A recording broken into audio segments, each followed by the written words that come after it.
Bismillahirrahmanirrahim. Assalamualaikum warahmatullahi wabarakatuh. Alhamdulillahi wahda wassalatu wassalamu ala man la nabiyya ba'da wa la hawla wa la quwwata illa billah amma ba'd. Sahabat sekalian melakukan Allah, bolehkah kita azan di kubur, yaitu kepada mayit? Ya. Sahabat sekalian melakukan Allah Subhanahu wa taala, sebenarnya ini sudah beres, dalam artian para ulama dan juga Sawadul A'zam Ahlus Sunnati wal Jamaah, baik di timur maupun di barat, semua sudah mengamalkan ini, ya, bahwa di antara pengamalan atau amaliyah, ya, Ahlus Sunnati wal Jamaah aswaja, yaitu ya sebelum mayat kita kemudian dikebumikan sedang di liang lahat, itu disunahkan, dianjurkan untuk diazan. Hanya saja ini mendapat pengingkaran oleh sebagian kelompok yang pemahaman atau yang tidak bisa menangkap pemahaman itu, sehingga dia mengukur pemahamannya dia yang dangkal itu dengan pemahaman orang. Akhirnya apa? Dengan pemahaman dia yang cetek itu kemudian dia menyalah-nyalahkan yang sudah ada, yang sudah diamalkan oleh Sawadul A'zam ummah kaum muslimin Ahlus Sunnati wal Jamaah. Nah, sebelum kita menjawab atau meluruskan ini, ada baiknya kita harus tahu kedudukan kita sebagai manusia ini, ya. Bahkan Allah Subhanahu wa taala kan memang secara khusus memuliakan kita manusia, ya. Bahkan disebutkan di dalam Al-Qur'an, Allah Subhanahu wa taala berfirman, "Wa laqad karramna bani Adam wa hamalnahum fil barri wal bahri wa razaqnahum minat thayyibat wa faddalnahum ala katsirin mimman faddalnahu katsira." Mimman faddalnahu tafdila. Maaf. Jadi ayat ini, kalau kita terjemahkan, Allah Subhanahu wa taala berfirman, sungguh kami telah muliakan anak cucu Adam. Nah, poin terpenting syahid dari ayat ini yang bagian akhir itu, wa faddalnahum ala katsirin mimman faddalnahum tafdila.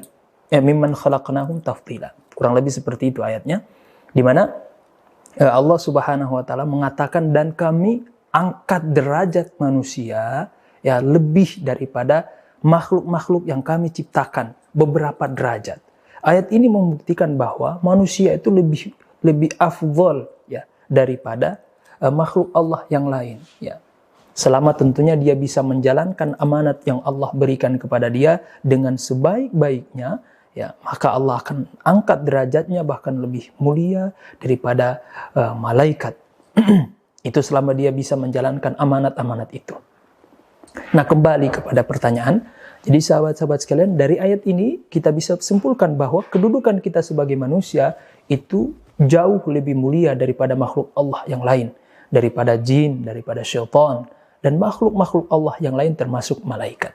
Nah, di antara bentuk pemuliaan Allah kepada manusia itu dari sejak lahirnya manusia ke muka bumi sampai kemudian akan setelah tentunya wafat dan sebelum dikebumikan, itu ada momen-momen tertentu sebagai bentuk pemuliaan Allah kepada mereka.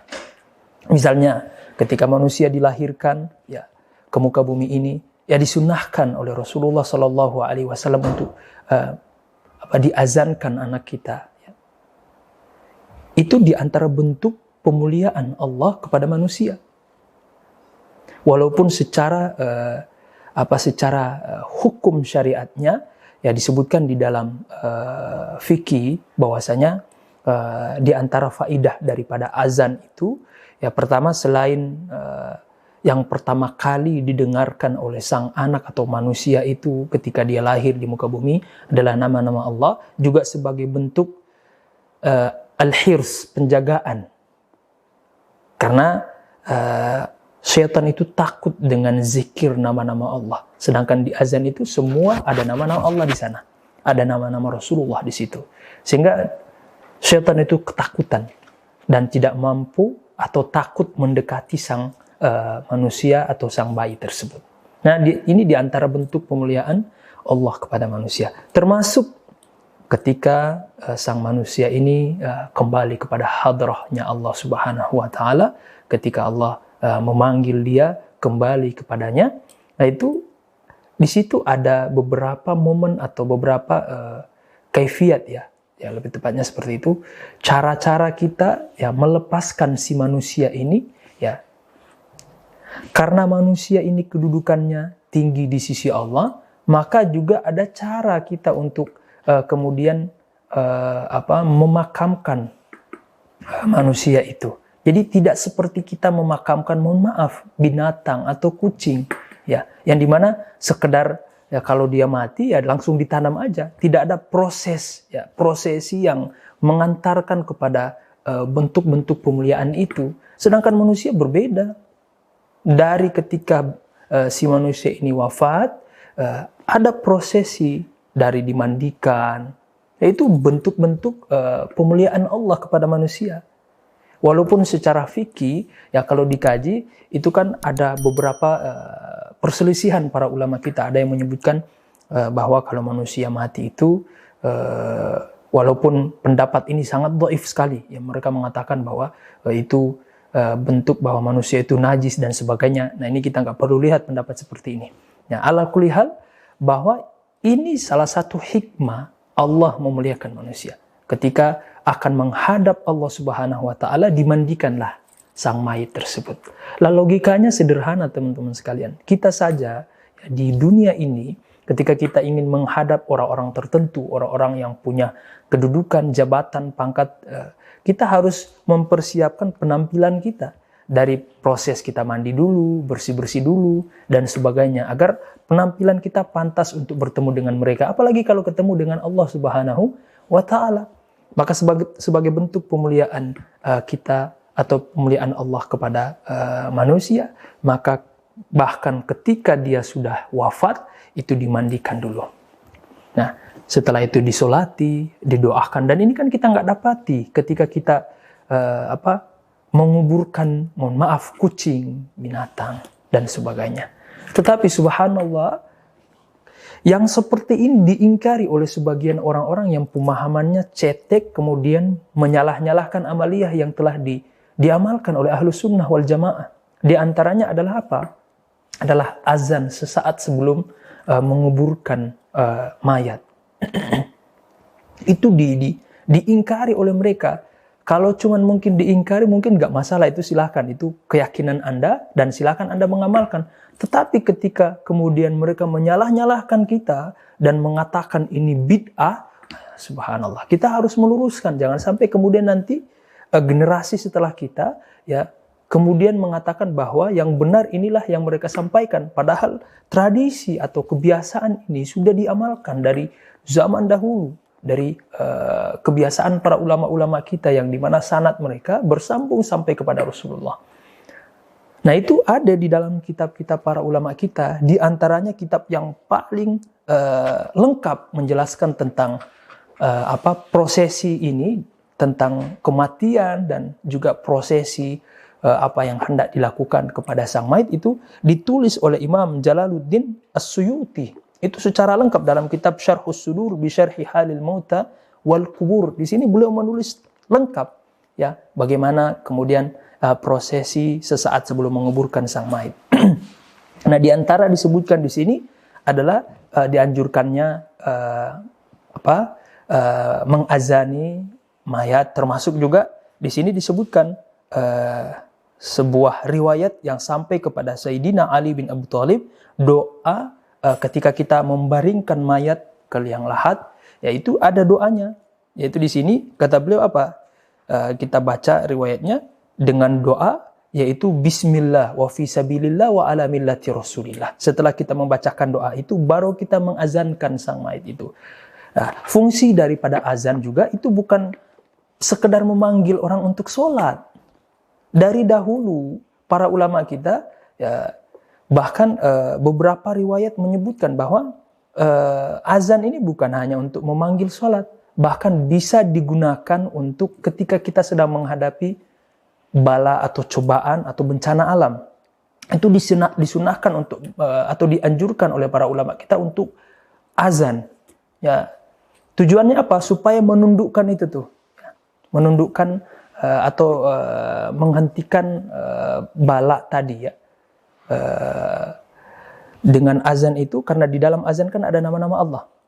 Maka ketika kita azan, tujuannya para ulama kita menganjurkan untuk mengazan ketika sedang ada bala, ada bencana, supaya bencana itu bisa berhenti seketika. Karena ada nama Allah di sana. Dan ini dulu diajarkan oleh orang-orang tua kita, walaupun orang tua kita awam. Tapi mereka mewarisi ini daripada ulama-ulama, guru-guru mereka terdahulu. Dan ini bersambung ya sampai kepada ulama-ulama kita. Ya, jadi mohon maaf, jadi keliru kalau orang mengatakan bahwa azan itu hanya untuk mengajak orang sholat. Siapa bilang? Ya. Makanya baca dulu, ya, mendengarkan dulu penjelasan para ulama kita. Jangan memahami hadis dan Al-Quran itu secara pemahaman hawa nafsu. Ya, ada yang lebih yang lebih berhak untuk memaknai daripada Al-Quran dan Sunnah. Siapa mereka? Yaitu ulama-ulama kita, sebagaimana perintah Allah Subhanahu Wa Taala. Fas'alu ala dzikri in kuntum la ta'lamun. Bertanyalah kepada ahlinya. Siapa ahlinya? Tentu para ulama kita yang paling berhaklah untuk menafsirkan, memaknai Al-Quran dan hadis. Jadi, sahabat sekalian, kesimpulannya bahwa azan itu justru sebagai bentuk pemuliaan Allah kepada manusia ketika di saat-saat sebelum dimakamkan, dikuburkan. Ya. Dan fungsi daripada azan bukan hanya sekedar mengajak orang sholat. Ya. Nah, di antaranya tadi yang kita sebutkan, ya, dianjurkan untuk azan ketika sedang di tengah-tengah ujian atau sedang ada bala, ya, bencana alam dan sebagainya. Tujuannya supaya menundukkan, ya, menghentikan bala atau bencana alam tersebut. Nah, dan di antara salah satu fungsinya adalah bentuk pemuliaan manusia. Sebagaimana pertama kali yang dia dengar adalah nama-nama Allah ketika lahir ke muka bumi, maka para ulama kita berharap semoga, ya, akhir dari kehidupan dia di dunia juga kalimat yang terakhir dia dengar adalah kalimat-kalimat thayyibah, nama-nama Allah. Karena kan ruh kita nggak mati. Proses kematian itu hanya perpindahan alam. Kecuali kalau Anda meyakini bahwa ruh itu mati. Kalau Anda meyakini demikian, berarti Anda menyelisihi Imam Ibnul Qayyim Al-Jauziyah yang mengatakan bahwa ruh itu nggak mati. Di dalam kitab beliau Ar-Ruh mengatakan bahwasanya kenapa kita disunahkan memberikan salam kepada ahlul kubur dengan dengan redaksi Assalamualaikum. Kata beliau di situ, kum di situ adalah dhamir mukhatab. Dhamir yang fungsinya mengajak dialog. Ada dua arah di situ. Berarti membuktikan bahwa beliau faham bahwa ruh itu nggak mati. Karena kita dengan memberikan salam, ya, para ruh-ruh itu nanti akan menjawab salam kita. Nah, jadi ruh itu nggak mati. Jadi ketika kita mengazan itu, semua orang-orang atau termasuk yang orang yang atau manusia yang sedang dikuburkan itu mendengar nama Allah, dan mudah-mudahan dengan itu bisa mendapatkan syafaat dan bisa diringankan, ya, atau terjaga dari azab kubur. Karena kalimat terakhir yang dia dengar adalah kalimat nama-nama Allah, nama-nama Rasulullah sallallahu alaihi wasallam. Billahi taufiq wal hidayah. Assalamualaikum warahmatullahi wabarakatuh.